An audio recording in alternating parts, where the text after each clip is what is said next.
Manigot is an idyllic spot in the French Alps, but at the restaurant La Maison des Bois, tensions are simmering. Marc Verrat, the man with the black hat, is a local hero and a Michelin-starred chef. But in 2019, his restaurant lost one of its 3 coveted Michelin stars. The loss of the star plunged him into a deep crisis.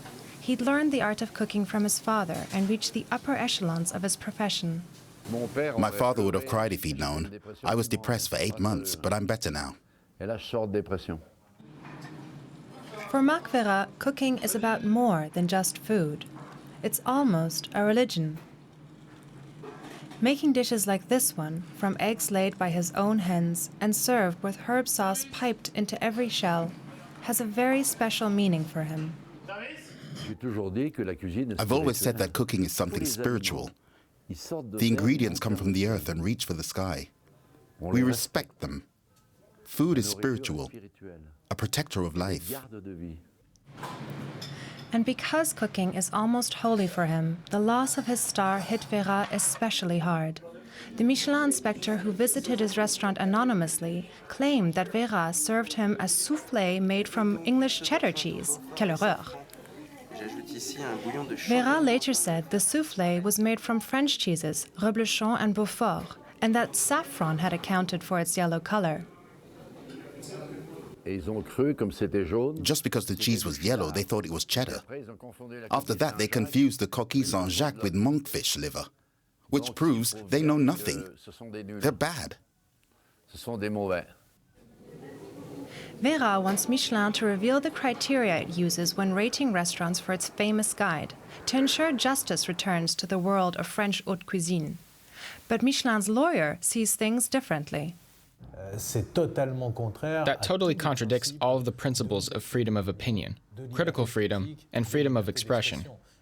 If you don't want to be subjected to criticism, then you shouldn't be submitting your works to the public. That goes for writers as well as top chefs. But for his fans, Verrat is still a guru, star or no star. Only he could pull off a 12-course menu called the Woodland Symphony. Canadian Edouard Bélanger is willing to pay the price to eat it. He came to France to train in the kitchen of another top chef, Benoît Loiseau. Loiseau took his own life back in 2003 because he feared the loss of one of his 3 Michelin stars. Bélanger says stars don't really say much about a chef's actual abilities. So he saved for months to be able to afford one of Marc Verrat's €400 menus. I had to choose between eating here and sleeping in a hotel. So I'm sleeping in my car. But it's okay, not too cold. It's comfortable here, though it's haute cuisine. You come for the culinary experience, but leave with more. Marc Verrat feels that his fans are supporting him. He sees himself as a spokesperson for those who've suffered criticism from restaurant guides. Now the restaurant of his deceased close friend, Paul Bocuse, has also lost one of its Michelin stars. Couldn't they show some humility and say, this man did everything for France? After his death, they killed him again by taking away his 3 stars? It's a death knell for France and French cuisine. There are those, like food journalist Emmanuel Rubin, who are convinced that Michelin has a motive for taking away stars. He says it's a trick the restaurant guide is using to boost sinking sales at the chef's expense. It's bad buzz. They took away Paul Bocuse's 3rd star because Bocuse was a star himself. And after his death, it was even easier to do. That was pretty cowardly on Michelin's part, but caused a lot of ruckus. Now Marc Verrat is fighting for his restaurants to be excluded from the Michelin Guide. He wants no part of it.